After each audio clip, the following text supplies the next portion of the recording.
할렐루야. 예, 오늘도 하루 동안 애쓰셨고 수고하셨습니다. 일터에서 또 삶의 현장에서 수고하시고 애쓰신 그 삶의 일들 오늘 함께하며 이렇게 주님과 또 동행하시면서 이 자리까지 오신 줄로 압니다. 오늘도 수고 많으셨고요. 이 자리까지 오신 여러분들의 그 노고가 얼마나 큰지 또 새삼 느끼게 됩니다. 이 자리에 오신 여러분들 모두를 환영하고요. 주님의 은혜로 또 주님과 함께 하시는 귀한 시간이 될 수 있도록 또 축복합니다. 그리고 가정에서 지금 이 시간 또 함께 하시며 또 실시간으로 예배하는 모든 형제자매들 또한 주님의 이름으로 축복을 전합니다. 예.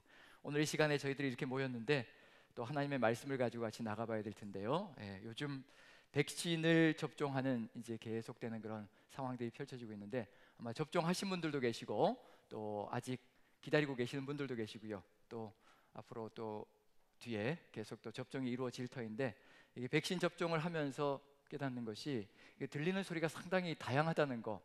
백신을 맞고 후유증이 있는 것이 건강한 거다, 아니면 없는 것이 또 건강한 거다.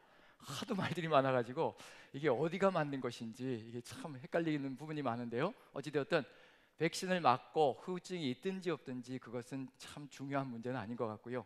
우리에게 본질적으로 더욱 중요한 문제는 우리의 삶 속에서 악이 우리 안에 들어올 때 우리가 얼마나 민감하게 영적으로 반응하느냐가 우리가 사느냐 죽느냐가 결정되는 것이지, 백신을 맞고 바이러스가 들어왔는데 내 몸이 반응을 하느냐 아니냐에 따라서 이게 우리가 영적으로 죽느냐 사느냐 아니기 때문에요. 우리가 그것을 너무 걱정할 필요는 없는 것 같고요. 그리고 아무 반응이 없으시면 감사하게 또 내가 이렇게 또 건강하게 걸어갈 수 있구나 생각하시면 되겠고, 반응이 있으시면 또 내 몸이 또 바이러스에 반응하는구나 생각하시면 될 것 같고요.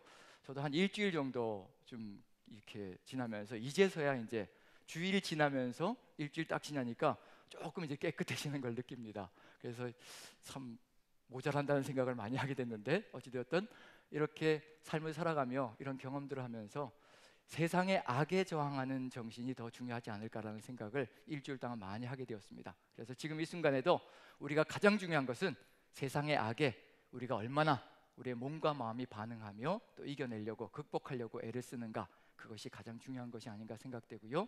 그러기 위해서 우리에게 필요한 것이 있다면, 절실하게 요구되는 것이 있다면 세상의 악을 이기기 위해서요, 우리에게 여호와를 경외하는 마음, 삼위일체 하나님을 경외하는 그 마음, 그 믿음이 가장 중요하지 않을까 생각됩니다. 그래서 같이 한번 인사 나누고요, 말씀을 좀 보도록 하겠습니다. 여호와만 경외하십시다 라고 우리 같이 인사 좀 나누면 좋겠습니다. 여호와만 경외하십시다. 예. 여호와만 경외하는 것이 세상의 악을 이기는 것이라는 걸 우리가 마음에 새기고요, 오늘도 그 여호와를 경외하는 길이 무엇인지, 또 어떤 것이 진정으로 여호와를 경외하는 것인지 한번 같이 살펴보려고 합니다.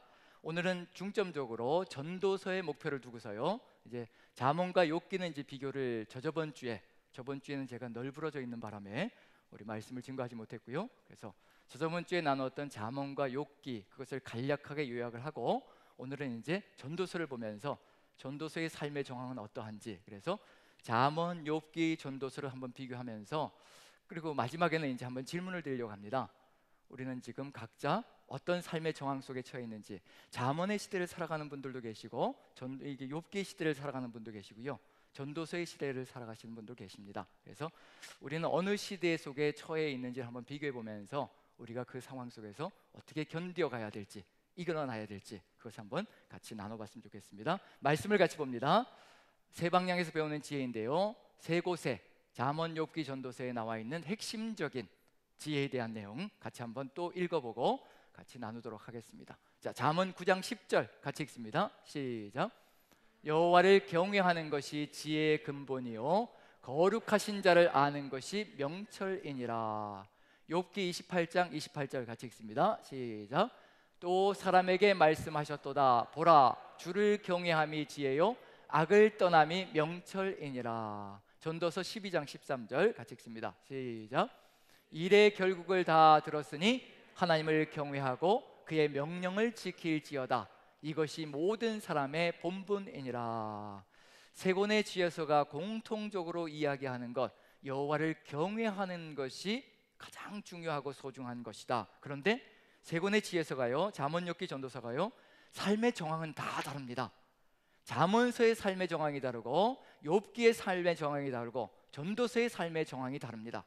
이 이렇게 다양한 삶의 정황 속에서 한 가지 본질은 똑같다는 겁니다.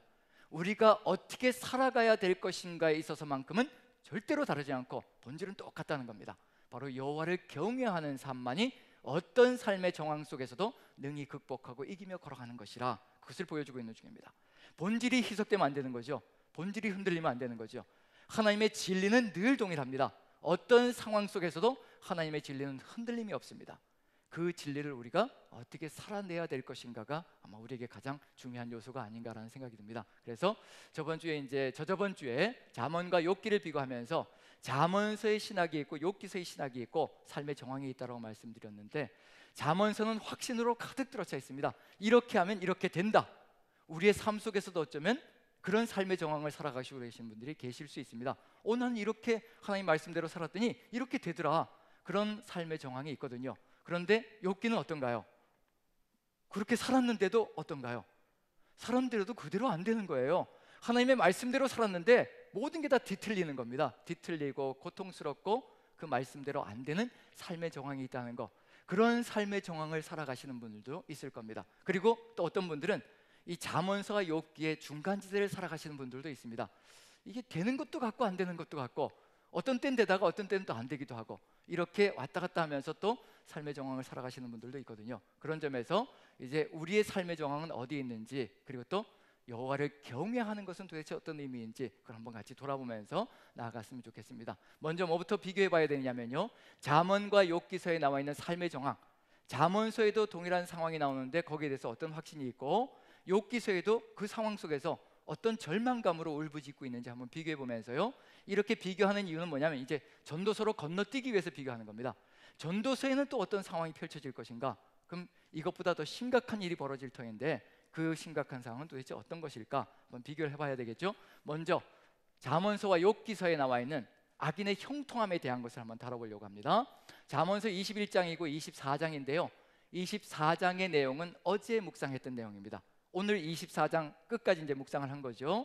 이제 24장의 전반부이고 오늘은 24장의 후반부를 묵상했고요. 내일은 이제 25장으로 또 들어갑니다. 그래서 잠언서 묵상이 연결되고 있는데 기억을 하실 것이라 생각하고요. 어제 묵상했던 일이니까 아무리 우리가 기억력이 가물가물한다 그래도 어제 일이니까요. 기억을 하실 것이라 저는 확신하면서, 눈빛은 가히 그렇게 자신감이 없어 보이시지만 어쨌든 한번 같이 살펴보도록 하겠습니다. 자, 먼저 21장 4절 한번 봅니다. 악인의 형통이 어떤 것인지 한번 살펴봅니다. 21장 4절 같이 시작. 눈이 높은 것과 마음이 교만한 것과 악인이 형통한 것은 다 죄니라. 잠언서는 뭐라고 얘기하고 있나요? 악인이 형통한 것은 뭐라고 얘기하고 있나요? 죄라고 얘기합니다. 죄라고 확신 있게 얘기하는 겁니다. 이건 죄다. 이건 절대 있어서는 안 되는 일이다. 그런데 악인이 형통하는 것이 왜 죄인가? 24장 1, 2절이 그것을 이유를 얘기하고 있습니다. 악인들은 이런 존재이기 때문에 악인이 형통하는 것은 죄다. 그래서 24장 1, 2절 연결시키면 다 답은 나옵니다. 1, 2절 같이 읽습니다. 시작. 너는 악인의 형통함을 부러워하지 말며 그와 함께 있으려고 하지도 말지어다. 그들의 마음은 강포를 품고 그들의 입술은 재앙을 말함이니라. 왜 악인의 형통함을 부러워하지 말아야 되는가? 아무리 형통할지라도 그들의 마음은 강포가 가득히 들어차 있고요, 그 다음에 그들의 입술에는 재앙의 말이 가득 들어차 있기 때문에 그들은 죄 가운데 거하고 있는 존재들이라는 겁니다. 부러워할 필요가 없다는 겁니다. 그거 부러워하다가 어디로 끌려간다는 얘기인가요? 같은 죄악된 삶으로 끌려간다는 것을 얘기하고 있습니다. 그리고 이렇게 죄이고 이런 죄악된 모습들이 벌어지기 때문에 그 결론이 무엇일지 잠언은 우리에게 확신 있게 얘기합니다. 그래서 24장 19절 20절 한번 읽어봅니다. 같이 시작. 너는 행악자들로 말미암아 분을 품지 말며 악인의 형통함을 부러워하지 말라. 대저 행악자는 장래가 없겠고 악인의 등불은 꺼지리라. 악인의 형통함이 눈에 보일지라도 걱정하지 말라는 겁니다. 그들은 행악자이기 때문에 장래가 있다는 얘기인가요? 없다는 얘기인가요? 장래가 없다는 겁니다. 노후가 철저하게 무너질 것이고, 그리고 자식들까지 어떻게 된다는 얘기예요? 장래가 없으니까 자녀들이 어떻게 된다는 얘기인가요? 잘 된다는 얘기인가요? 무너진다는 얘기인가요? 예, 그런 경험들 안 해보셨나 보군요. 예. 자녀들 장래까지도 없다라고 이렇게 확실히 얘기합니다. 그리고 악인의 등불은 어떻게 된다고 얘기하고 있나요? 악인의 등불, 그 집안의 등불은 꺼져버려서 빛이 아니라 암흑으로, 흑암으로 들어가는 것이 될 것이라. 이게 바로 잠언서가 이야기하고는 신학의, 즉 확신 있는 내용입니다. 악인이 잘 된다고 해서 두려워할 필요 없다. 그건 조만간 이 지경이 되고 말 것이라 확신 있게 얘기하고 있습니다. 근데 욥기는 어떨까요? 욥기는 이게 뒤집어지는 거죠. 그래서 욥이 울부짖는, 내가 보니까 이런 상황이 내 눈앞에 펼쳐지더라. 근데 이게 어떻게 올바른 세상이냐? 다 뒤집어졌다고 얘기하는 거거든요. 그러면 이제 욥기에서 얘기하는 욥이 울부짖고 있는 욥의 상황들, 욥의 눈앞에 펼쳐지고 있는 정황들, 이건 욥의 상황만을 얘기하는 것이 아니라요, 욥과 같은 삶을 살아가고 있는 모든 사람들이 보고 있는 삶의 정황을 얘기하는 겁니다. 욥은 대표자입니다. 욥은요, 고통 가운데 거하고 있는 사람의 대표자라고 볼 수가 있는 거죠. 그런 점에서 욥 한 사람만을 얘기하는 것이 아니라 욥과 같은 삶을 살아가는 사람들 눈앞에 펼쳐져 있는 삶의 정황입니다. 한번 읽어봅니다. 자, 7절 같이 읽어보죠. 시작. 어찌하여 악한 자들이 잘 사느냐? 어찌하여 그들이 늙도록 오래 살면서 번영을 누리느냐? 행악자는 장래가 없다고 얘기했는데 언제까지 잘 살고 있는 건가요? 늙도록 오래 살면서 번영을 누리고 있습니다. 그런데 늙도록 오래 사는데 어디까지 가느냐면요, 8절 같이 읽어봅니다. 시작. 어찌하여 악한 자들이 자식을 낳고 자손을 보며 그 자손이 성장하는 것까지 본다는 말이냐? 행악자는 장래가 없다고 얘기했는데 자신도 장수하면서 잘 살 뿐만 아니라 자녀들까지도 아주 잘 되는 것으로, 어느 정도로 잘 되느냐면요, 9절 같이 봅니다. 9절 같이 시작. 그들의 가정에는 아무런 재난도 없고 늘 평화가 깃들며, 어떻게 살아가는 거예요? 가정에 뭐가요? 아무런 재난도 없다는 겁니다. 그리고 평화가 깃든다는 겁니다. 그런데 욥이라는 사람은 어떤가요? 의롭게 살았는데, 하나님의 말씀대로 살았는데 어떻게 되고 있는 거예요? 가정이 어떻게 됐나요? 풍비박산이 났습니다.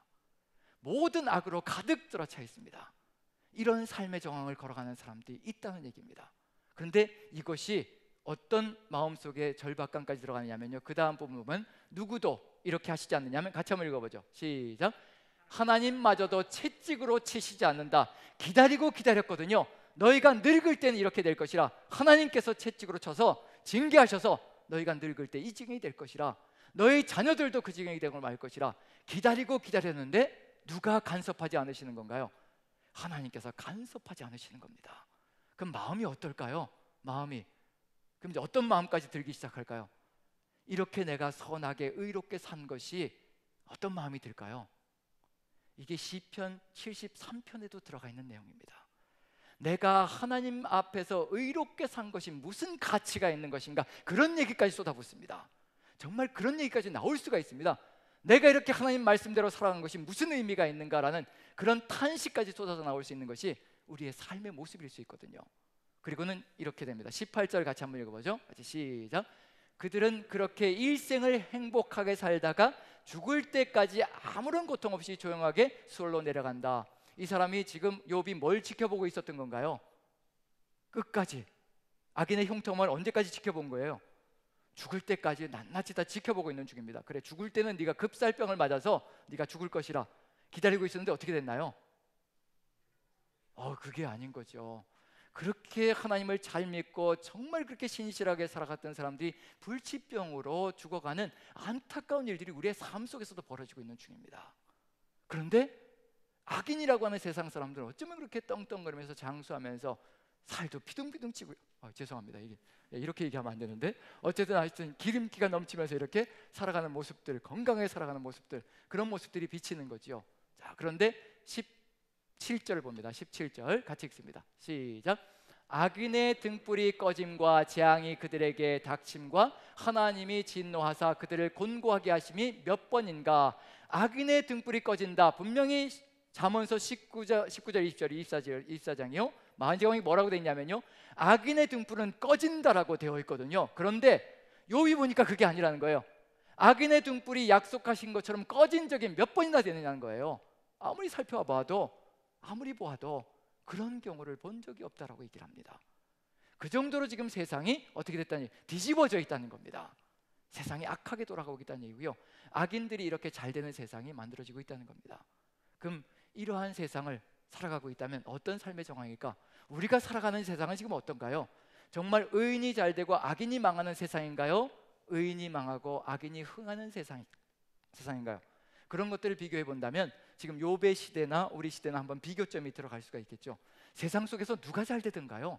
악인이 잘 되든가요? 의인이 잘 되든가요? 예, 그런 모습들이 보여지고 있다면 욥이 울부짖는 이 내용이 우리가 살아가는 삶의 정황 속에서도 벌어질 수 있다는 것을 느껴볼 수가 있습니다. 남의 이야기가 아니라는 얘기가 되는 거죠. 지혜를 배운다는 것은 무엇이냐면요, 잠언서와 같이 확신 가운데 가득히 들어가서 살아가면서 이런 정황 속에서도 여호와 경외가 뭔지 배워야 되지만요, 욥기의 상황처럼 이렇게 의인이 무너지고 악인들이 잘 되는 세상 속에서도 여호와 경외가 무엇인지를 가슴속에 새기며 하나님을 바라보며 걸어갈 수 있는 것, 그것이 바로 여호와의 경외 삶의 모습이라는 것을 보여주고 있는 중입니다. 어떤 삶의 정황 속에서든지 배울 수 있는 삶이 되어야 되는 거죠. 자, 그렇다면 이제 전도서의 정황은 어떨 것인가 짐작이 가시죠? 욥기보다 더 선할까요? 더 악한 세상일까요? 욥기보다 더 악으로 치닫는 세상이 될 겁니다. 그럼 도대체 어떤 세상을 얘기하는 걸까? 지금 욥기에서는 어떤 일이 벌어지고 있냐면요, 어찌하여라고 하면서 울부짖고 있고 호소하고 있고 부르짖고 있습니다. 욥은 지금 부르짖으면서 누구에게 호소하고 있는 중이냐면요, 하나님을 향해서 호소하고 부르짖고 있는 중입니다. 그리고 어떻게 응답을 받았던가요? 누구의 시대에 응답을 받았던가요? 욥이 자기가 살아있는 삶의 정황 속에서 응답을 받는 겁니다. 하나님께 위로를 받는 거예요. 자기의 살아생전의 위로를 받고 응답을 받는 겁니다. 그럼 언제 무너졌다는 얘기냐면요, 자기의 삶 속에서 한번 하나님의 그 질서가 무너졌고 하나님께 울부짖고 부르짖었더니 하나님께서 그것을 회복시켜 주셔서 회복의 길로 가는 역사가 펼쳐지는 겁니다.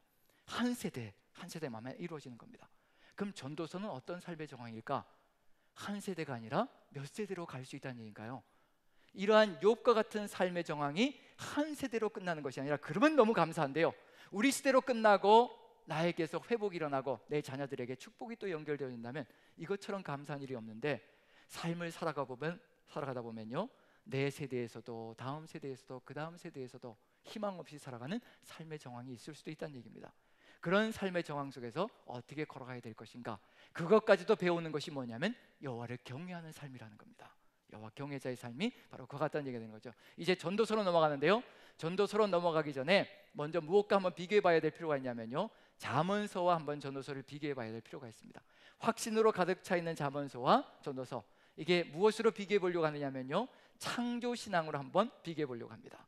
창조는 하나님의 말씀대로 이루어진다. 그래서 질서가 이루어진다. 말씀대로 살아가면 질서가 이루어진다. 그래서 잠언, 욥기, 전도서는요 전부 다 창조의 이야기를 하고 있습니다. 어떤 창조 세계를 보느냐에 따라서 완전히 시각이 달라질 수가 있거든요. 삶의 정황 따라서 창조 세계를 바라보는 눈이 달라질 수가 있습니다. 한 가지 예를 든다면요, 예를 들면 이렇습니다. 마음이 기쁘고 즐거운 사람이 산에서 새가 이렇게 새소리가 들리면 그것을 무엇이라고 얘기할 수 있을까요? 새가 즐겁게 노래 부른다라고, 마음이 즐거운 사람은 그렇게 얘기할 수 있거든요. 그런데 마음이 구슬픈 사람은 산에서 새가 이렇게 들리는 소리, 새소리가 들리면 뭐라고 얘기할 수 있나요? 오늘따라 왜 이렇게 새들이 저렇게 구슬프게 울부짖느냐라고 들릴 수가 있거든요. 똑같은 창조 세계의 새소리인데도 불구하고 내가 어떤 상황 속에 처해 있느냐에 따라서 그것을 다르게 들을 수 있다는 겁니다. 잠언서의 확신 가운데 거하고 있는 사람의 창조 신앙은 어떤 모습이고, 전도서에 이렇게 고통 가운데 거하고 있는 사람이 바라보는 창조의 세계는 어떤 세계일까? 자, 잠언서부터 먼저 한번 살펴보죠. 잠언서 8장입니다. 그래서 잠언, 욥기, 전도서에는 창조의 내용이 들어가 있는데요, 잠언서 먼저 봅니다. 자, 8장 22절부터 한번 쭉 읽어보죠. 같이 시작. 여호와께서 그 조화의 시작 곧 태초에 일하시기 전에 나를 가지셨으며 만세 전부터 태초부터 땅이 생기기 전부터 내가 세움을 받았나니 아직 바다가 생기지 아니하였고 큰 샘들이 있기 전에 내가 이미 났으며 산이 세워지기 전에 언덕이 생기기 전에 내가 이미 났으니 하나님이 아직 땅도 들도 세상의 진토의 근원도 짓지 아니하셨을 때에라.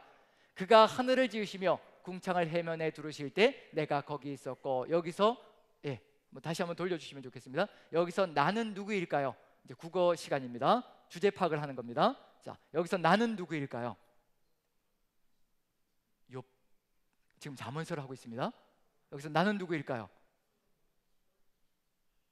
우리 잠언서 묵상 8장 다 지나갔거든요. 묵상을 깊이 있게 했습니다. 여기서 나는 지혜입니다. 지혜. 하나님께서 창조를 하시기 전에, 창조 세계를 지으시기 전에 무엇을 먼저 얻으셨다고 되냐면요, 지혜를 먼저 가지고 계셨다고 합니다. 그 지혜가 뭐가 되었다고 얘기하면 창조 세계를 같이 창조하는 동반자가 되었다고 얘기합니다. 창조의 동반자가 되는 거죠. 그러면 이제 지혜가 창조의 동반자가 되면 어떤 일이 벌어질 것인가? 지혜가 창조 세계를 같이 만들어 나가는 그런 동반자가 된다면요, 27절 제가 다시 읽어보면, 그가 하늘을 지으시며 궁창을 해면에 두르실 때 내가 거기 있었고 지혜가 거기 있었다고 얘기합니다. 그래서 어떤 일이 벌어지냐면요, 28절부터 한번 보시죠. 같이 읽습니다. 시작. 그가 위로 구름 하늘을 견고하게 하시며 바다의 샘들을 힘있게 하시며 바다의 한계를 정하여 물이 명령을 거스리지 못하게 하시며 또 땅의 기초를 정하실 때 내가 그 곁에 있어서 창조자가 되어 날마다 그의 기뻐하신 바가 되었으며 항상 그 앞에서 즐거워하였으며, 여기서 하나님께서 구름 하늘을 견고하게 하시고 바다의 샘들을 힘있게 하시며 창조를 어떻게 하셨다는 얘기예요? 지혜와 함께.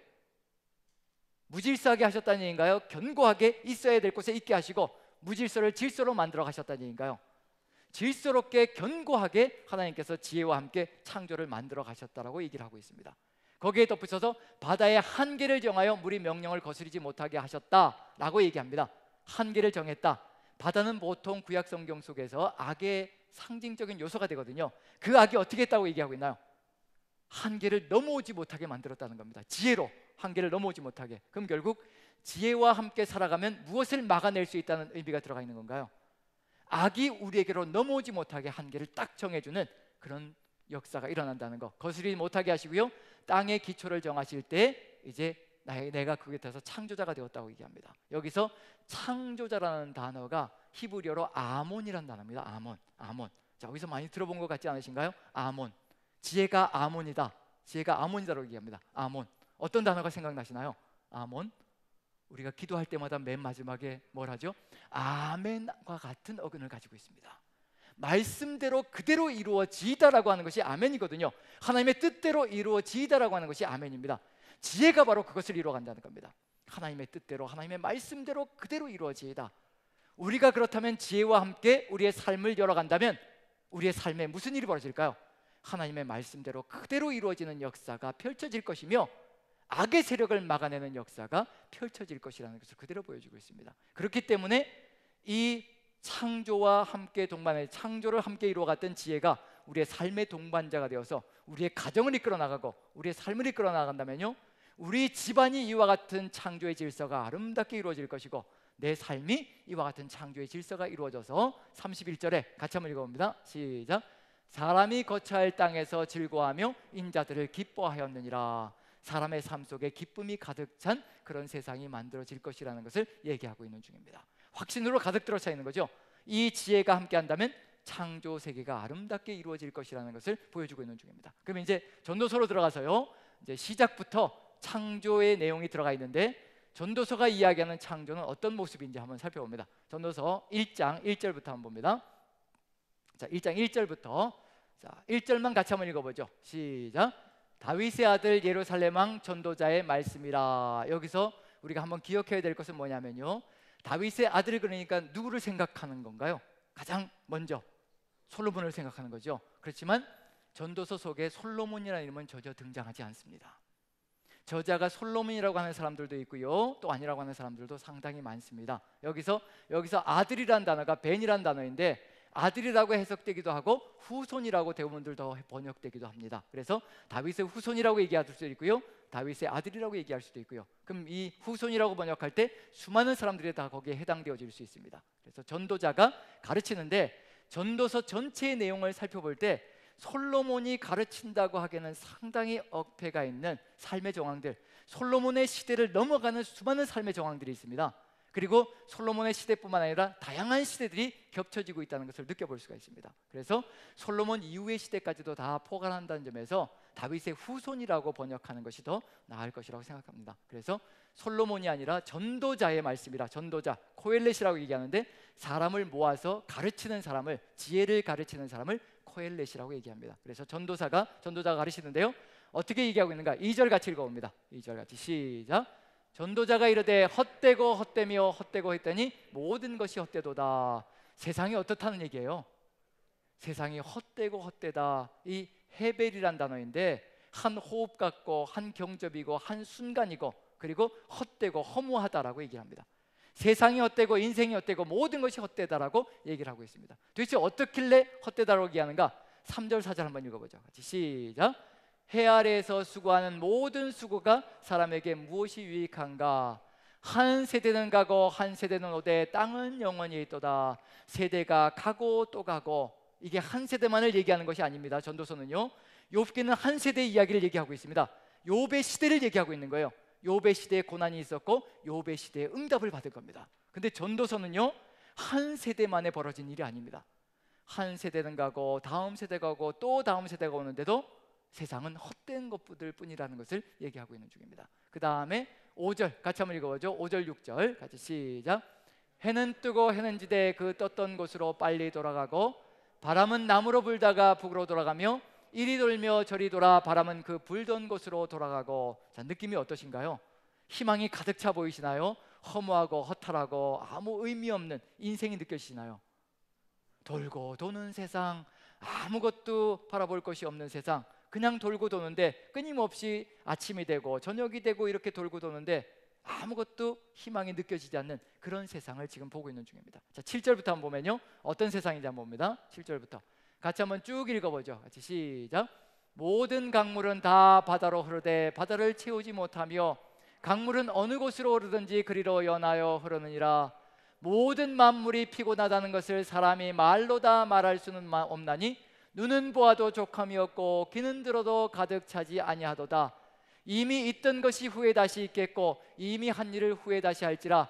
해 아래는 새 것이 없나니. 이게 뭐라고 얘기하고 있나요? 아무리 보아도 족함이 없고 아무리 들어도 가득 차지 않는다. 만족함이 없다. 자, 하나님의 말씀을 들으면 어떠신가요? 족함이 있으신가요? 없으신가요? 네, 없으신가요? 네, 그건 제 불찰입니다. 하나님의 말씀은 절대 부족함이 없습니다. 전하는 자가 제대로 전하지 못해서 그런 일이 벌어질 뿐이죠. 하나님의 말씀, 우리는 그런 희망을 가지고 살아가고 있거든요. 그런데 아무리 세상, 하나님이 만드신 세상을 보아도 만족스럽지 않고 차지 않고, 그 다음에 하나님의 말씀을 그렇게 많이 들어도 이게 귀에 차지 않고 도대체 만족감이 없고, 무엇이 있다고 얘기하냐면요, 아무리 그 다음 날이 오고 또 다음 날이 오고 한 해가 가고 그 다음 해가 오고 한 세대가 가고 다음 세대가 와도 새 것이 없다고 얘기합니다. 우리는 매일매일이 무엇인가요? 매일매일이 헛 것인가요? 새 것인가요? 예, 오늘 굉장히 표현들이 힘이 없으십니다. 이게 전도서의 시절을 살아가는 것이 아닌가라는 불길한 예감이 들기 시작하는데요, 어쨌든 이와 같은 상황들이 펼쳐지고 있는 중입니다. 새 것이 없다고 얘기합니다.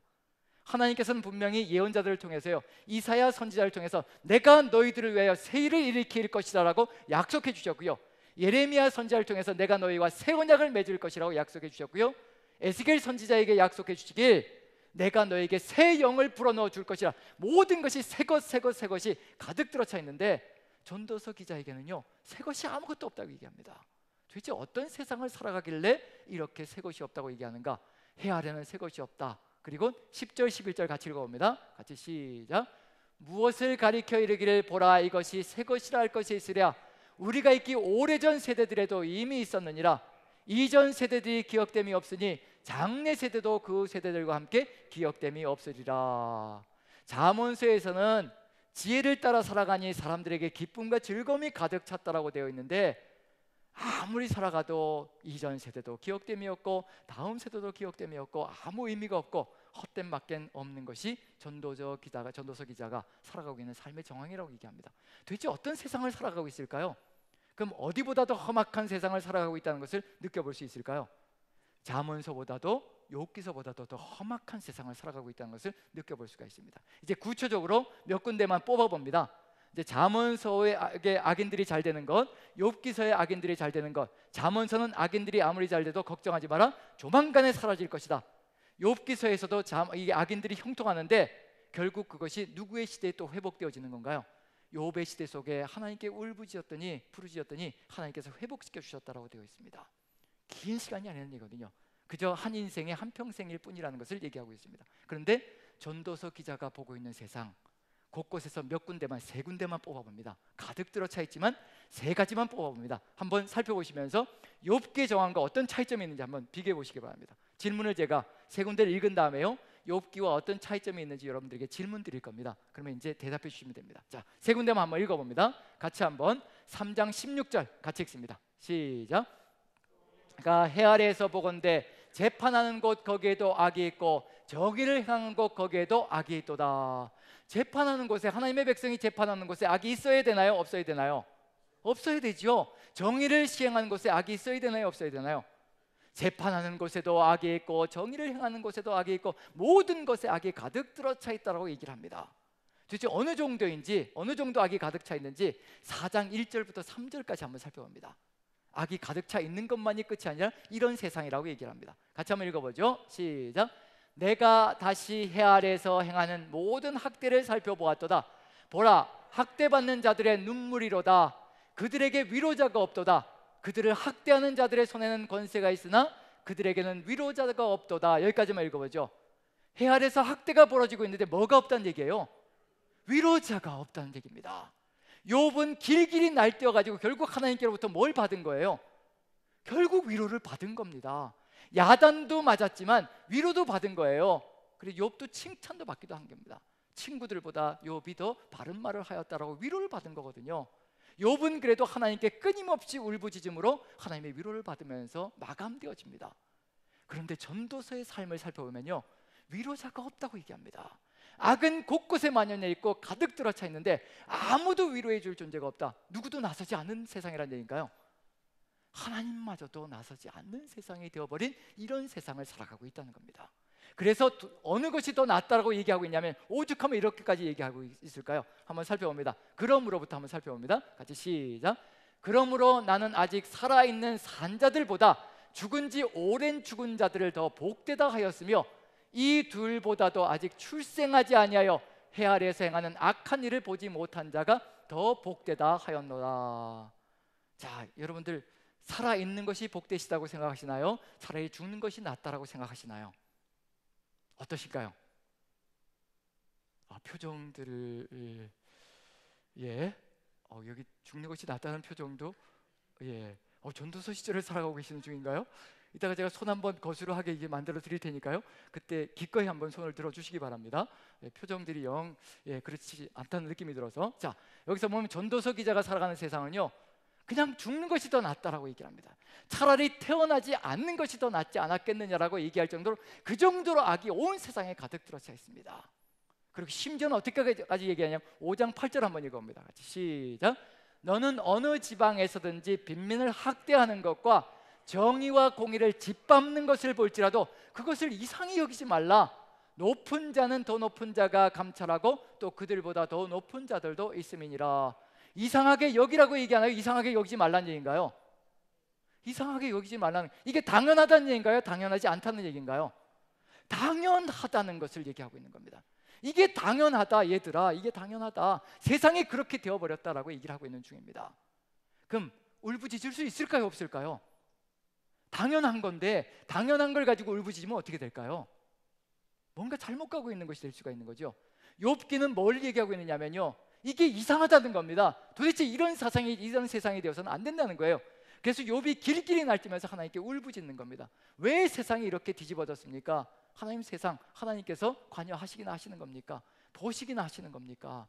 그리고 하나님을 향해서 끊임없이 호소하지요. 근데 전도서는요, 이상하게 여기지 말라는 겁니다. 그놈이 악하게 구느냐? 그놈 위에 더 악한 놈이 있으니 그놈도 당할 거다. 그놈 위에 또 더 악한 놈이 있느냐? 그놈 위에 또 더 악한 놈이 있어서 그놈도 또 당할 거다. 이렇게 얘기할 뿐입니다. 자, 그럼 이제 욥기와 전도서의 차이점이 뭘까요? 욥기와 전도서 전체를 살펴볼 때 어떤 차이점이 있을까요? 욥기는 끊임없이 욥이 하나님께 부르짖습니다. 전도서 1장부터 12장까지요, 단 한 번도 전도서 기자가 하나님을 향해요, 이 세상을 바꿔주십시오라고 기도하는 법이 없습니다. 세상이 이렇다는 겁니다. 이런 세상 속에 우리가 놓여져 있다는 겁니다. 이 세상이 이상한 세상이 아니라 우리가 몇 세대 동안 이런 세상을 살아왔다는 겁니다. 이 세상 속에서 어떻게 살아가야 될 것인가를 고민하고 고뇌하며 하나님을 바라보고 살아가는 것이 바로 전도서 기자의 삶입니다. 자, 어떤 신앙이 가장 최고일까요? 잠언서의 신앙이 가장 최고일까요? 욥기의 신앙이 최고일까요? 전도서의 신앙이 최고일까요? 욥도 최고인 거죠. 근데 전도서는 욥과 같은 시절이 다음 세대까지, 그 다음 세대까지 1대, 2대, 3대, 4대 계속 내려가고 있는 중입니다. 그런데도 누구를 보며 살아가자는 얘기인가요? 그런데도 하나님을 바라보며 살아가자라고 얘기합니다.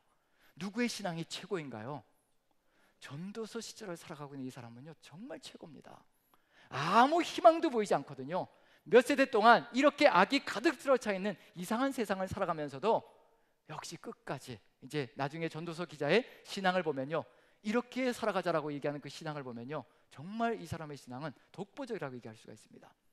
물론 하나님을 경외하는 삶을 살아간다는 것, 잠언이든지 욥기든지 전도서든지 다 독보적인 신앙을 살아가지만요, 전도서의 신앙은 그 정도로 대단하다는 것을 느껴볼 수가 있습니다. 자, 여기서 보시면 이상히 여기지 말라, 세상이 이렇게 되어 있다는 것을 얘기하는데, 도대체 세상이 어떻게 되었길래 이렇게 이상히 여기지 말고 살아가자고 하는 것인가? 그게 전도서의 시작과 중간 부분에 나와 있습니다. 이렇게 되어진 세상이라는 겁니다. 한번 읽어봅니다. 같이 한번 1장 14절 15절 봅니다. 이런 세상이라는 거예요. 같이 읽습니다. 시작. 내가 해 아래에서 행하는 모든 일을 보았노라. 보라, 모두 다 헛되어 바람을 잡으려는 것이로다. 구부러진 것을 곧게 할 수 없고 모자란 것도 셀 수 없도다. 어떤 세상을 얘기하고 있나요? 지금 세상이 구부러져 있어요. 자, 구부러져 있으면 어떻게 해야 되는 거예요? 구부러진 건 피해야 되잖아요. 그런데 지금 뭐라고 얘기하나요? 구부러진 것을 어떻게 할 수 없다는 얘기인가요? 구부러진 것을 곧게 할 수 없다는 겁니다. 우리가 만약에 이 세상이 구부러져 있다면, 악으로 구부러져 있다면요, 우리는 어떻게 하고 싶을까요? 어떻게 하고 싶을까요? 하나님의 소명을 받들어서 어떻게 하고 싶은 마음이 가득 들어 찰까요? 어찌하든지 이 구부러진 것을 펴고 싶은 마음이 가득 들어 찰 거 아니에요. 근데 전도서 기자는 뭐라고 얘기하냐면요, 구부러진 것도 곧게 할 수 없고 모자라면 채워야 되는데 모자라는 것도 셀 수조차 없는 세상이다라고 얘기를 하고 있습니다. 모자란지 아닌지조차 구별조차 가지 않을 수 있는 세상이다라고 얘기를 합니다. 자, 그럼 이제 구부러진 것을 곧게 할 수 없다. 왜 곧게 할 수 없을까요? 구부러진 것을 누가 이렇게 하셨기 때문일까요? 바로 그걸 얘기하는 겁니다. 전도서 기자는 그런 시대를 살아가고 있습니다. 그래서 7장 13, 14절 보면요, 답이 나와 있습니다. 누가 구부러지게 만들었는가? 같이 한번 읽어봅니다. 시작. 하나님께서 행하시던 일을 보라. 하나님께서 굽게 하신 것을 누가 능히 곧게 하겠느냐? 형통한 날에는 기뻐하고 곤고한 날에는 되돌아보아라. 이 두 가지를 하나님이 병행하게 하사 사람이 그 장래일을 능히 헤아려 알지 못하게 하셨느니라. 누가 굽게 하셨다라고 되어 있나요? 이 굽게 하다라는 거, 굽게 하다라는 단어는요, 구부러졌다는 단어와 같은 단어입니다. 구부러진 것과 굽게 하는요, 히브리어 단어로 같다는 얘기입니다. 같다는 얘기는 누가 구부러지게 하셨다는 얘기인가요? 하나님께서 구부러지게 하셨고요. 그럼 누가 능히 곧게 할 수 있겠느냐? 곧다라는 단어도 똑같은 단어를 사용합니다. 위에 것과 같은 곧다. 그럼 결국은 이 구부러진 세상을 누가 이렇게 해놓으셨다는 얘기인가요? 하나님께서 이렇게 하셨다는 겁니다. 그럼 이게 올바른 세상인가요? 잘못된 세상인가요? 하나님께서 구부러 놓으셨다는 겁니다. 그럼 이제 헷갈리기 시작하는 거죠. 혼돈되기 시작합니다. 이런 세상을 도대체 어떻게 살아가야 될 것인가? 그럼 이게 여기에서 분명히 얘기하는 건 뭐냐면요, 이렇게 하나님께서 굽게 하신 것을 누가 등이 곧게 하겠느냐? 우리가 할 수 있는 것은 전도서 시절을 살아갈 수 있는 그 길은 뭐밖에 없다는 얘기냐면요, 하나님께서 형통한 날을 주시면 기뻐하고 곤고한 날을 주시면 또 하나님을 생각하며, 왜 이런 일이 나에게 벌어졌는지 또 하나님을 생각하며, 형통한 날에 곤고한 날에 늘 하나님을 바라보면서 이것을 병행하게 하신 이유가 무엇인지를 깨달아가는 것, 그게 바로 경외하는 삶이다라고 얘기를 하고 있는 중입니다. 자, 그렇다면 이제 이런 삶의 정황은 또 어떤 삶의 정황인지, 하나님께서 굳게 하신 것, 이건 도대체 어떤 삶의 정황인지, 구약 성경 속에서 이런 삶의 정황은 어떤 시절에 있었던 삶의 정황과 유사한지 비교를 해봐야 되겠죠. 그게 있어야 우리가 이런 시절을 살아갈 수 있는 길을 또 열어갈 수가 있겠죠. 예를 들어서 한 두어 가지 정도만 한번 펼쳐보도록 하겠습니다.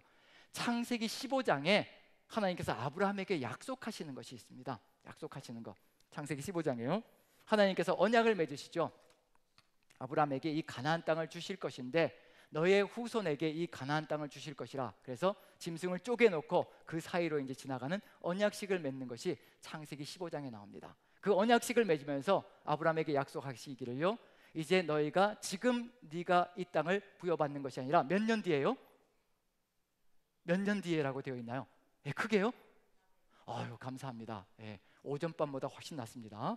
예, 오전반은 이렇게 자신이 없으신지 400년을 감히 얘기하지 못하셨는데 틀릴까봐 아마 그러지 않으셨나 싶습니다. 400년 뒤에 이 땅으로 돌아올 것이라. 그런데 400년 동안은 어떤 일이 벌어질 것이라고 얘기하나요? 이방 땅에 들어가서 무슨 일이 벌어질 거라고 얘기하나요? 애굽 땅에서, 이방 땅에서 400년 동안 종살이를 하고 신음소리를 내며 고통 가운데 거할 것이다 라고 얘기를 주십니다. 400년 동안 어떻게 되는 거예요? 세상이요, 굽어지는 건가요? 펼쳐지는 건가요? 굽어지는 겁니다. 만약에 저는 어떤 생각을 하냐면요, 이스라엘 민족이 애굽 땅에서 400년 동안 종살이 할 때 그냥 400년 동안 그냥 고지곳대로 종살이만 했다고 생각하지 않습니다. 수많은 사람들이 나타나서 혁명을 일으키고 독립운동을 벌이면서 종살이에서 해방시키려고, 민족을 해방시키려고 수많은 사람들이, 전 선각자들이 일어났을 것이라고 저는 확신합니다. 그 중에 대표적인 인물이 누구라고 생각하냐면요, 40세 모세라고 생각합니다.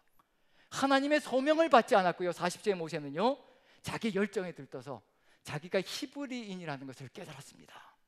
근데 어느 날 보니까 히브리인 동족이 고통당하고 있는 것을 보고 자기 감정에 들떠가지고 이 히브리인 동족을 돕고 싶어가지고 애굽인을 쳐 죽이고 한번 이 운동을 일으키려고, 해방운동을 일으키려고 한번 나섰는데 결국 바로가 먼저 깨닫고 그 다음에 그걸 제거해버리는 거죠. 그래서 도망가는 일이 벌어지고, 전 400년 동안에 어떤 일이 벌어졌다고 생각하냐면요, 이와 같은 사건들이 무수히 많이 벌어졌을 것이라고 확신합니다. 한두 번이 아닐 것이고요. 하지만 성경 속에는 그 이야기들이 다 생략되어져 있다는 거, 400년의 여정이. 자, 그럼 이제 한번 생각해 보죠. 이미 하나님께서 400년 동안 종살이 할 것이라고 굽혀 놓으셨습니다. 그럼 그 400년 여정 동안에 그 굽은 것을 펴려고 일어났던 선각자들, 이스라엘 민족 중에서 일어났던 독립운동 투쟁가들, 이 사람들은 의인인가요? 악인인가요? 의인인가요? 악인인가요? 하나님께서는 400년 동안 종살이 할 것이라고 말씀해 놓으셨고요, 구부려 놓으셨고요. 그런데 이 구부러진 것을 400년 안에 펴려고 애를 쓰는 겁니다. 자, 이 사람들은 의인일까요? 악인일까요? 네, 누가 보시기에요? 하나님 보시기에 그렇다는 겁니다. 사람이 보기엔 의인입니다. 사람이 보기에는요, 사람이 보기에는 그보다 더 의인이 없습니다. 왜냐하면 자신들의 삶을 해방시키려고 목숨을 내어놓고 달려들고 있기 때문에요. 자, 한번 이런 생각을 한번 해보십시다. 만약에 이게 편집되면 악마 편집이 될 수도 있거든요. 일제 36년, 우리 1910년부터요 1945년까지 36년, 한일합방부터 제가 해방까지 36년의 일제에 식민지 생활을 했습니다. 만약에 하나님께서 36년의 식민지 생활을 결정했다고 생각해 보십시오. 그 안에 수많은 사람들이 독립운동을 벌였습니다. 그럼 만약에 하나님께서 결정하신 일인데 독립운동을 벌였다면 이 독립운동가들은 뭐라고 얘기할 수 있을까요? 의인인가요? 악인인가요? 만약에 이것만 빼서, 이제 제 설교에서 이것만 빼서 얘기하면 일제 36년은 하나님이 정의하셨다라고 그 사람이 얘기했다, 이렇게 얘기하면 이제 완전히 악마 편집이 되는 겁니다. 예를 들어서 얘기하는 겁니다. 자, 그럼 이제 독립운동이라면 어떻게 될까요? 의인일까요? 악인일까요? 사람이 보기에는요 의인이 될 수 있거든요. 하지만 하나님이 보시기에는 악인이 될 수도 있다는 겁니다. 이제 구체적으로 이스라엘 역사로 들어갑니다. 무슨 역사가 펼쳐졌냐면요, 바벨론 포로기가 몇 년이라고 선고하셨던가요? 예레미야를 통해서 70년의 바벨론 포로기가 선고되어졌습니다. 그런데 70년 동안 아무 일 없이 70년의 포로기를 그냥 그대로 거쳐갔을까? 절대 그렇지 않습니다. 예레미야서는요 아주 치열한 전투가 벌어지고 있습니다. 예레미야는 하나님의 음성을 받았어요. 70년의 포로기를 거쳐가야 된다라고 끊임없이 백성들에게 선포합니다. 그런데 수많은 다른 선지자들이 일어나서서요 거기에 대항하기 시작합니다. 저항하기 시작합니다. 다수가 일어나서 저항하기 시작합니다. 그런데 누구의 음성이 더 백성들에게 더 크게 들릴 것인가 한번 보지요. 예레미야서를 봅니다. 이런 선각자들이 일어납니다. 예레미야와 맞상대가 되는 거죠. 28장 1절부터 3절까지 같이 한번 읽어봅니다. 같이 시작. 그해 곧 유다 왕 시드기야가 다스리기 시작한 지 4년 다섯째 달 기본 아술의 아들 선지자 하나냐가 여호와의 성전에서 제사장들과 모든 백성이 보는 앞에서 내게 말하여 이르되, 예레미야입니다. 내게 말하여 이르되, 만군의 여호와 이스라엘의 하나님이 이같이 일러 말씀하시기를, 내가 바벨론의 왕의 멍에를 꺾었느니라. 내가 바벨론의 왕 느부갓네살이 이곳에서 빼앗아 바벨론으로 옮겨간 여호와의 성전 모든 기구를 2년 안에 다시 이곳으로 되돌려 오리라. 누구의 음성으로요? 2절 보십시오. 이 선지자 하나냐가 일어나서요, 2절 보면 만군의 여호와 이스라엘의 하나님께서 나에게 이렇게 말씀하셨다는 겁니다. 이미 예레미야는 70년의 포로기를 하나님의 음성으로 선포했거든요. 그런데 하나냐는 일어나서 2년 안에 되돌릴 것이라 라고 선포하고 있습니다. 누가 이길까요? 누가 이길까요? 백성들은 누구의 말을 따라가고 싶을까요? 어떤 말을 따라갈까요? 2년 만에 돌아온다니까 얼마나 희망적입니까? 하나님께서 2년 안에 바벨론의 멍에를 꺾어버리고 바벨론의 느부갓네살을 무찔러버린다고 하시니 이게 얼마나 엄청난 희망이 되겠냐는 얘기예요. 예레미야 말을 따라가지 않습니다.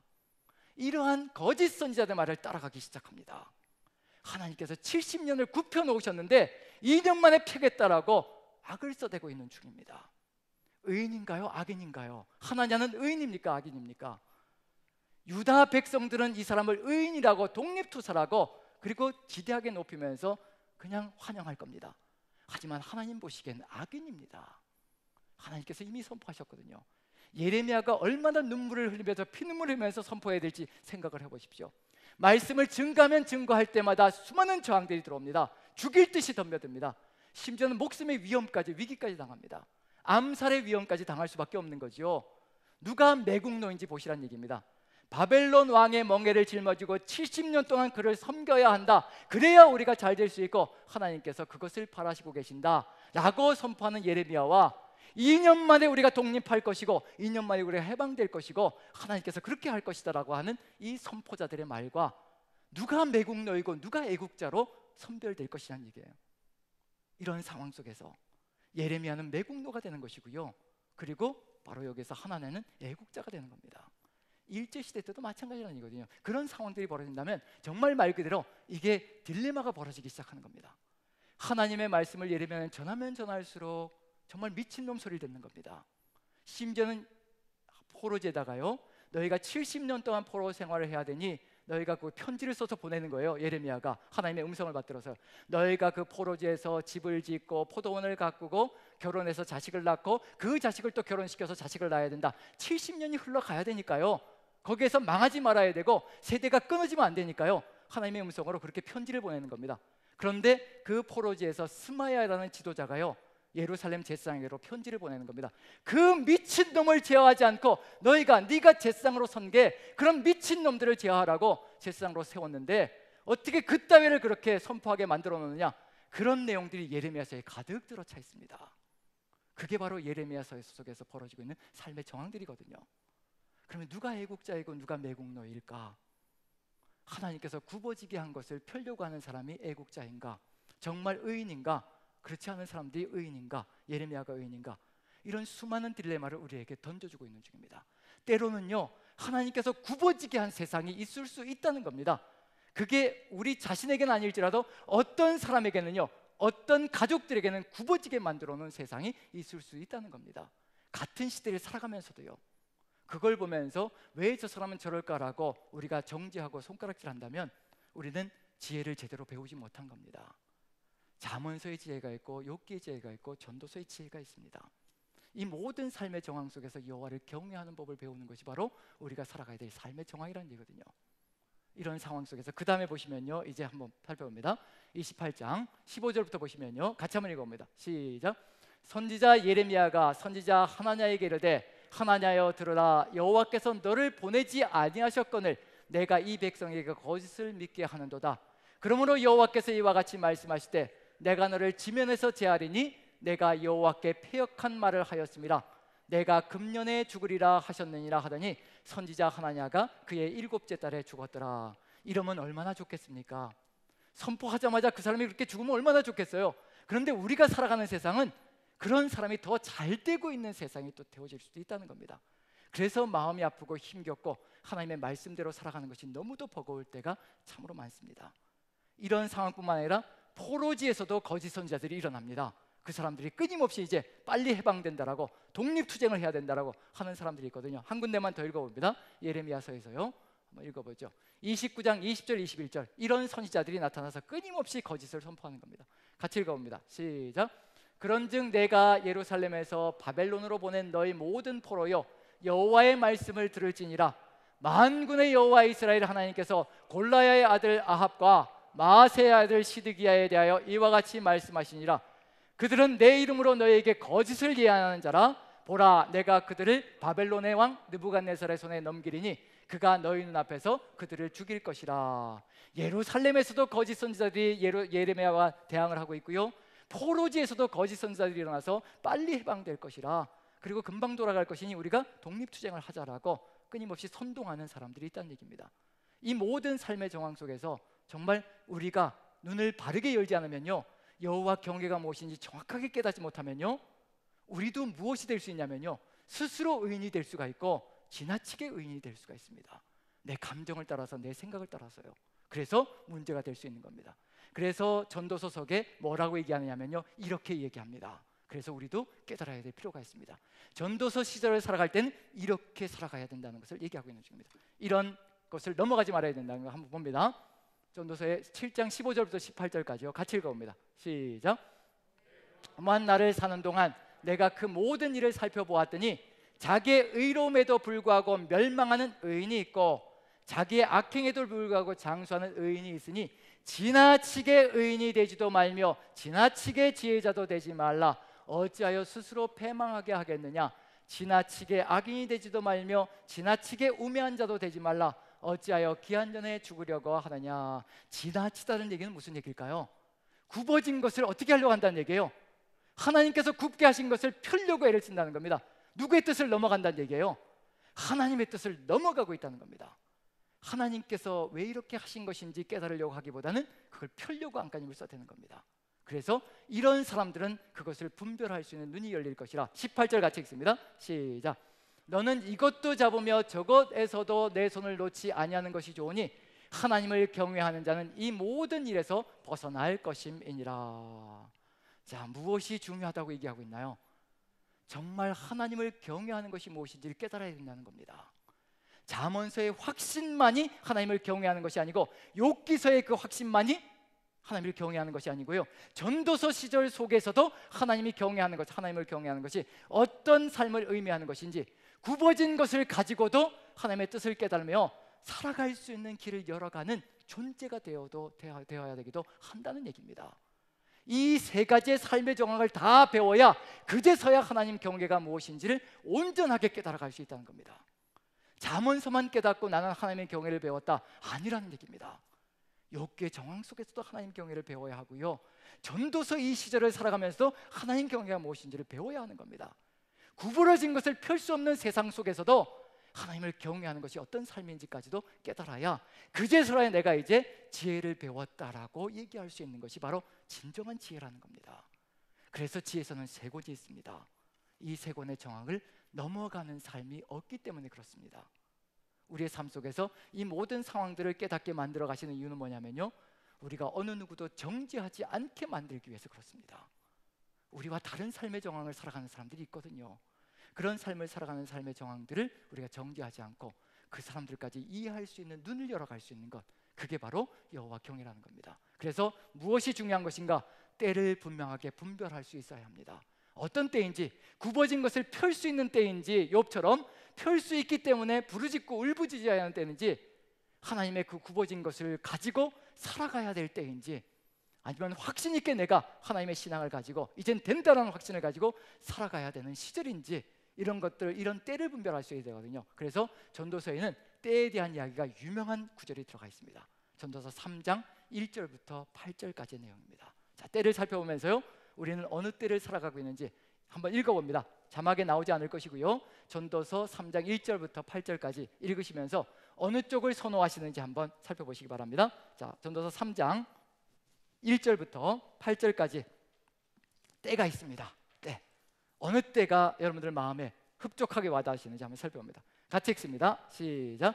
범사에 기한이 있고 천하만사가 다 때가 있나니 날 때가 있고 죽을 때가 있으며 심을 때가 있고 심는 것을 뽑을 때가 있으며 죽일 때가 있고 치료할 때가 있으며 헐 때가 있고 세울 때가 있으며 울 때가 있고 웃을 때가 있으며 슬퍼할 때가 있고 춤출 때가 있으며 돌을 던져버릴 때가 있고 돌을 거둘 때가 있으며 안을 때가 있고 안는 일을 멀리할 때가 있으며 찾을 때가 있고 잃을 때가 있으며, 지킬 때가 있고 버릴 때가 있으며, 찢을 때가 있고 꿰맬 때가 있으며, 잠잠할 때가 있고 말할 때가 있으며, 사랑할 때가 있고 미워할 때가 있으며, 전쟁할 때가 있고 평화할 때가 있느니라. 이렇게 때가 있는데 두 개로 나눠봤습니다. 긍정과 부정의 때로 나눠봤습니다. 한번 도표를 보시면서요, 긍정과 부정의 때. 자, 여러분들은 날 때, 심을 때, 치료할 때, 세울 때, 웃을 때, 춤출 때, 돌을 거둘 때, 안을 때, 찾을 때, 이렇게 긍정적인 것과 부정적인 것, 어느 때를 선호하십니까? 어느 때? 한번 선택해 보시죠. 어느 때를, 뭔가 함정이 있는 것 같아서 안 선택하시나요? 예, 뭔가 함정이 있는 듯해서. 자, 어느 때가 선호되시나요? 예, 긍정적인 때가 선호되지요. 그게 지금 우리의 마음이라는 겁니다. 하지만 때가 있다는 겁니다. 심을 때가 있으면 뽑을 때도 있다는 겁니다. 내가 심겨질 때가 있으면 하나님의 뜻 안에서 뽑힐 때도 있다는 겁니다. 하나님의 때 안에서요, 내가 치료받을 때가 있는가 하면 내가 죽을 때도 있다는 겁니다. 치료받지 못할 때도 있다는 겁니다. 다 살아야만 되는 것은 아니라는 얘기입니다. 하나님의 뜻 안에서 어떤 때는 치료받을 때도 있는가 하면 어떤 때는 병들 때도 있고 어떤 때는 죽을 때도 있다는 겁니다. 그리고 전도서 기자는 뭐라고 얘기하냐면 3장 11절 한번 읽어봅니다. 3장 11절 같이 읽습니다. 하나님을 경외하는 사람은 이런 삶을 살아갈 수 있을 겁니다. 3장 11절 같이 읽습니다. 시작. 하나님이 모든 것을 지으시되 때를 따라 아름답게 하셨고 또 사람들에게는 영혼을 사모하는 마음을 주셨느니라. 그러나 하나님이 하시는 일의 시종을 사람으로 측량할 수 없게 하셨느니라. 때를 따라 모든 것을 지으시되 모든 것을 아름답게 때를 따라 지으셨다라고 얘기를 합니다. 긍정적인 때만 아름답다는 것이 아니라요, 부정적인 때도 하나님 안에서, 하나님의 섭리 안에서 아름답다라고 얘기를 합니다. 이건 무엇과 같은 얘기냐면 로마서 8장에 나와 있는 이야기와 같은 이야기입니다. 바울도 이런 얘기를 하거든요. 뭐라고 얘기하느냐면요, 하나님을 사랑하는 자, 경외하는 자와 똑같은 얘기입니다. 하나님을 사랑하는 자, 곧 그 뜻대로 부르심을 받은 자들에게는 모든 것이 합력하여 선을 이루느니라. 이 모든 것 속에는요, 긍정적인 것도 들어가 있고 부정적인 것도 다 들어가 있습니다. 그래서 바울은 로마서 5장에서 내가 환난 가운데서도 즐거워하나니 환난은 인내를, 인내는 연단을, 연단은 소망을 이루는 줄 알기 때문이라. 그래서 환난 가운데서도, 이 환난이라는 때 가운데서도 즐거워한다라고 얘기를 합니다. 환난은 인내를, 내 인내를 만들어 간다는 얘기거든요. 그리고 인내는 연단, 연단은 지속적인 캐릭터라고, 성격이라고 되어 있으면 내 성품을 만들어 간다는 겁니다. 인내를 통해서 하나님께서 온전한 성품을 다듬어 가신다는 겁니다. 그래서 무엇을 바라보게 한다는 얘기하면요, 전도서는 영혼을 바라보게 하는 것처럼 우리에게도 소망을 바라보게 한다는 겁니다. 하나님의 영원하신 나라, 그 소망을 바라보며 희망을 가지고 살아갈 수 있게 만들어 간다는 겁니다. 그게 하나님을 사랑하는 자 안에서 이루어지는 모든 것이 선한 것으로 아름답게 만들어져 가는 그런 역사를 이루어 간다는 얘기거든요. 우리 그리스도인의 삶도 다를 바가 없습니다. 하지만 전도서는 뭐가 이루어질 거냐면 하나님을 경외하는 자에게 바로 이와 같은 역사가 펼쳐질 것이라는 거. 굽어져 있지만, 굽어져 있는 상황 속에서 긍정적인 때든지 부정적인 때든지 하나님의 섭리가 운행할 것이며, 내가 아무것도 할 수 없는 상황이라면 하나님께서 긍정이든지 부정이든지 내 삶을 이끌어 가시며 하나님의 뜻을 이루어가는, 하나님의 때에 맞춰서 이끌어가는 그런 역사가 펼쳐질 것이라는 것을 믿기 때문에 하나님께 온전히 맡기고 살아가는 겁니다. 그게 바로 이 전도서의 삶의, 기자의 삶의 정확이라면요, 그러면 이제 어떻게 살아가는 것이 이 전도서 시절에 살아가는 삶일까? 그 들어가 있겠죠. 이렇게 사는 것, 하나님이 바라시는 것이 있겠죠. 이런 삶의 처절한 정황이지만, 굽어진 세상이지만, 이런 세상 속에서도 하나님은 우리가 이렇게 살아가기를 소망하시는 것이 있다는 겁니다. 그걸 이제 전도서에 한 6번 정도 반복되거든요. 읽다 보면 계속 반복해서 나오는 것이 있습니다. 그럼에도 불구하고 하나님이 우리에게 원하시는 건 바로 이런 삶이다라는 것을 얘기하시는 겁니다. 그럼 이제 한 3군데 정도만 읽어봅니다. 3군데만 읽어보면, 아, 우리는 이런 상황 속에서도 하나님과 함께 하나님을 경외하는 마음으로 이와 같이 살아갈 수가 있겠구나. 한번 찾아봅니다. 몇 군데를 찾아보는데요, 3군데입니다. 3장 12, 13절 한번 읽어봅니다. 3장 12, 13절 같이 읽습니다. 12, 13절 같이 시작. 사람들이 사는 동안에 기뻐하며 선을 행하는 것보다 더 나은 것이 없는 줄을 내가 알았고, 사람마다 먹고 마시는 것과 수고함으로 낙을 누리는 것이 하나님의 선물인 줄도 또한 알았도다. 뭐라고 되어 있나요? 이렇게 처절하고 절망적인 상황 속에서도 먹고 마시고 낙을 누리고 즐거워하는 것이 누구의 선물이라고요? 하나님의 선물이라고 되어 있습니다. 먹고 마시고 낙을 누리고 즐기는 것, 그게 선물이라고 얘기합니다. 그 다음에 몇 절을 보느냐면요, 5장 18절부터 20절까지 한번 봅니다. 5장 18절부터 20절까지. 자, 같이 한번 읽어봅니다. 같이 시작. 사람이 하나님께서 그에게 주신 바 그 일평생에 먹고 마시며 해 아래에서 하는 모든 수고 중에서 낙을 보는 것이 선하고 아름다움을 내가 보았나니 그것이 그의 몫이로다. 또한 어떤 사람에게든지 하나님이 재물과 부여를 그에게 주사 능히 누리게 하시며 제 몫을 받아 수고함으로 즐거워하게 하는 것은 하나님의 선물이라. 그는 자기의 생명의 날을 깊이 생각하지 아니하리니 이는 하나님이 그의 마음에 기뻐하는 것으로 응답하시느니라. 먹고 일평생에 먹고 마시고 해 아래에서 낙을 보고, 그리고 이것이 바로 하나님의 선물이다라고 얘기를 하고 있습니다. 자, 그 다음에 9장 7절부터 9절까지 이제 누구와 함께 이렇게 해야 된다고 얘기하느냐면요, 누구와 함께 먹고 마시고 낙을 누리기를 원하시냐면요, 바로 이렇게 9장 7절부터 9절까지 9장 7절부터 9절까지 같이 읽습니다. 시작. 너는 가서 기쁨으로 내 음식물을 먹고 즐거운 마음으로 내 포도주를 마실지어다. 이는 하나님이 내가 하는 일들을 벌써 기쁘게 받으셨음이니라. 내 의복을 항상 희게 하며 내 머리에 향기름을 그치지 아니하도록 할지니라. 내 헛된 평생의 모든 날, 곧 하나님이 해 아래에서 내게 주신 모든 헛된 날에 내가 사랑하는 아내와 함께 즐겁게 살지어다. 그것이 내가 평생에 해 아래에서 수고하고 얻은 내 몫이니라. 자, 어떻게 살라고 하나님께서 부탁하시나요? 삶이 아무리 어렵고 굽어진 세상일지라도 어떻게 살라고요? 먹고 마시고 아내와 함께 배우자와 함께 낙을 누리며 즐겁게 살아가라고 얘기를 하고 있습니다. 자, 이게 이렇게 되면 어떻게 될까요? 먹고 마시고 낙을 누리라 라고 얘기하면 이제 또 어떻게 되나요? 먹고 마시고 낙을 누리라 그러면 이제 또 어떻게, 우리는 또 이제 브레이크가 없는 또 차처럼 어떻게 가나요? 이제 또 이제 뭐 이렇게 춤을 추러 간다든가 뭐 이러면서 뭐 이렇게 그런 일들도 벌일 수가 있겠죠. 술을 마시면서 이제 삶을 향락을 누린다든가 그런 쪽으로 가는 길이 벌어지는 거죠. 그래서 하나님께서 반드시 기준을 제공해 주셔야 되겠죠. 어떤 기준일까요? 누구를 경외하는 것일까요?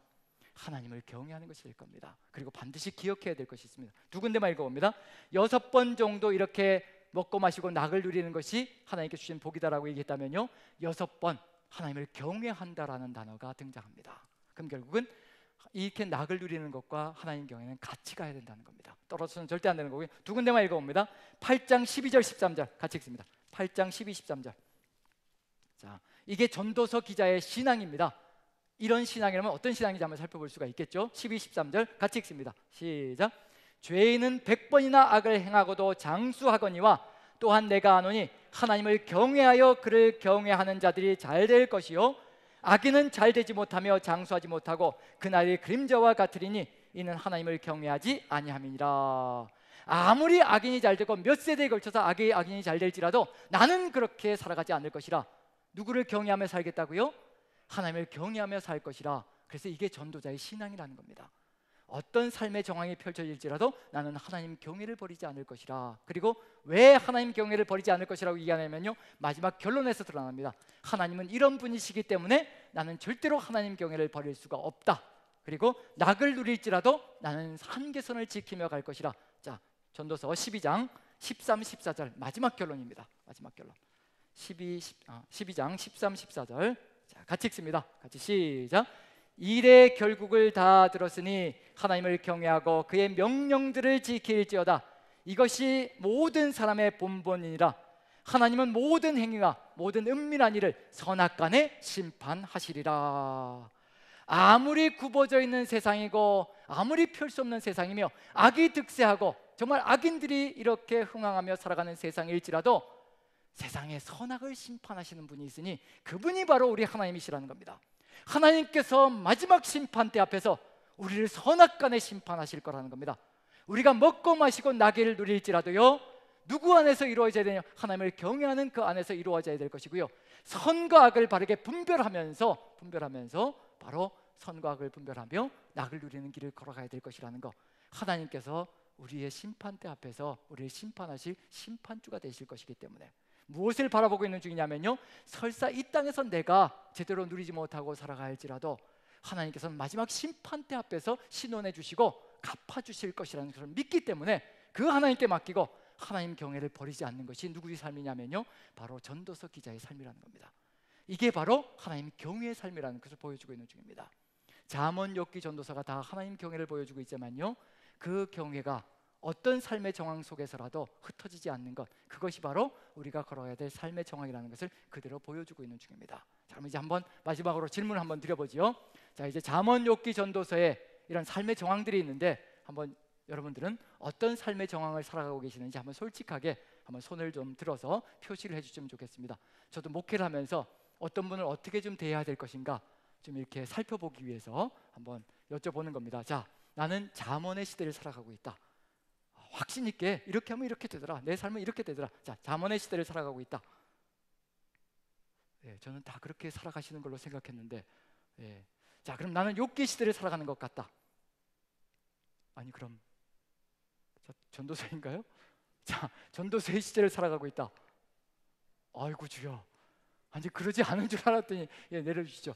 절반 정도 되시는 분들이 전도서의 시대로 살아간다. 나머지 안 되신 분들은 난 전도서 그 이상이다. 네 번째 책이 나에게 필요한 것 같다. 네 번째 책 하나 쓸까요? 제가 재구서라고 하나 쓸까요? 예, 전도서보다 더 삼엄하고 정말 처절한 것 한 권 더 써야 될까요? 자, 어쩌면 이럴지도 모르겠습니다. 어떤 분들은 잠언과 전도서에게 욥기의 그 중간지대 정도, 그 정도 시절, 아니면 또 욥기와 전도서의 그 중간지대 정도, 뭐 정확하게 전도서라고 할 수는 없겠지만, 그렇지만 우리의 삶의 정황은요, 잠언부터 전도서까지 요 안에, 이 세 권 안에 다 들어가 있을 겁니다. 삶의 정황이요. 그래서 우리의 삶의 모든 정황을 다 커버할 수 있는 게 바로 여호와 경외의 지혜라는 겁니다. 벗어나는 것이 없습니다. 우리가 이 세 권을 배우는 이유는 뭐냐면요, 이 세 권을 통해서 지혜를 배우고 여호와 경외를 배워야 우리뿐만 아니라 모든 다른 사람들이 살아가는 삶의 정황들을 이해할 수 있고요, 그 이해하는 삶 속에서 그 사람들에게 위로를 줄 수 있고, 진정한 위로, 즉 욥기에서 친구들 같은 위로가 절대 아니라는 겁니다. 정죄하는 위로가 아니라 진정한 하나님께서 주시는 위로를 우리가 가지고 함께 나누어 갈 수 있는, 지지하고 격려할 수 있는 삶을 살아갈 수 있을 것이라는 것, 그걸 우리가 염두에 둬볼 수 있지 않을까라는 생각을 해봅니다. 그리고 끝나고 난 다음에요, 전도서라고 손들어 주신 분들은 잠시 남아주시면 좋겠습니다. 저하고 면담을 하시면서 어떤 정황인지 저도 한번 기도하는 그런 시간을 좀 가져야 되겠다는 생각이 듭니다. 한 과반수 정도 들어주셨는데, 이렇게까지 처절할 수가 있는가, 이렇게 굽어진 세상을 살아가시는가, 그런 마음이 드는데, 어쨌든 그 정도로 힘겹다는 것을 얘기하시는 것이 아닌가라는 생각이 들고요, 그 상황 속에서도 여호와 경외를 잃지 않으시고 살아간다면 능히 헤쳐나갈 수 있고 이겨나갈 수 있고 하나님의 뜻을 가지고 우리는 승리할 수 있는 길을 걸어갈 수 있을 것이라 확신합니다. 여러분들 모두가, 저와 여러분들 모두가 하나님을 경외하는 심령으로 어떠한 정황에서든지 이기고 나가는 우리의 삶이 되기를 간절히 축원드립니다.